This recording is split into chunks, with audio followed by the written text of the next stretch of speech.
Here's your final five, Joe. The first Okay. question is, what are the three things we should say when we wake up in the morning or think? Huh.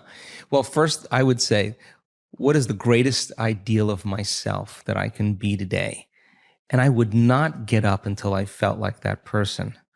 The second thing I would say is, can I begin to keep my energy up the entire day? And if I do it properly, then I will be open to opportunities and possibilities that weren't there before. The last thing I would say is, could I sustain brain and heart coherence to the point where that intelligence within me that's giving me life begins to find a door to open out so I can begin to see evidence in my world? I love that. Beautiful. Question two, what would you say every evening before you go to sleep? Oh yeah, how What did are I the three do best today? things? How did I do? How did I do? How did I do today? Yeah. I mean, one day, one lifetime. Yeah. How did I do today? Yeah. Did I change or help another human being? Did I really change someone's future, a future timeline? Lastly, what is the greatest thing I learned? I love that. Question number three of the final five, three things to remove from our vocabulary.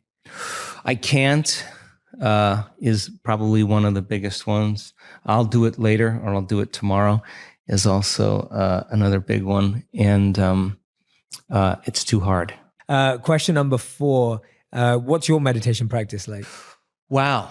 I do a very advanced version of what my books are about, just because I'm always trying new things out for our community.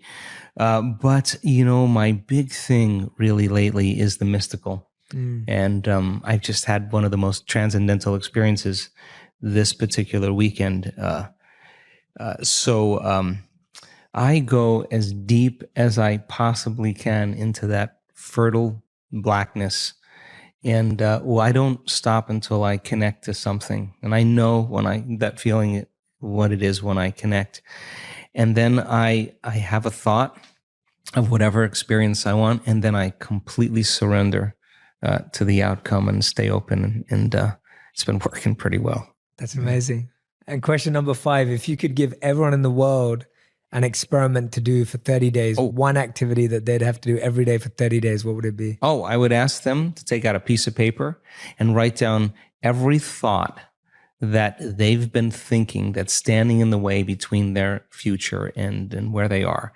To write down every habit or behavior, even how they speak, that stops them from becoming the person that is healthy, wealthy, or free. And then to begin to recognize the emotions that keep them in the same state of being every single day, and become so conscious of those thoughts, behaviors, and emotions that they wouldn't let any of them slip by unnoticed by them. Then I would have them write down the thoughts they do want to fire and wire in their brain. I would have them write down what the behaviors look like of a great person that they wanted to become.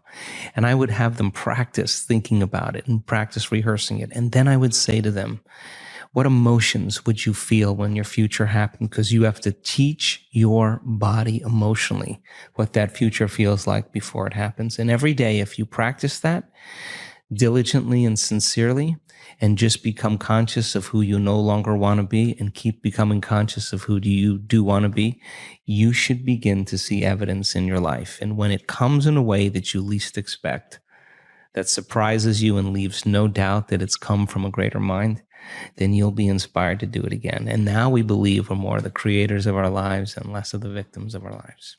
I love that, Joe. That's amazing. Thank you so much.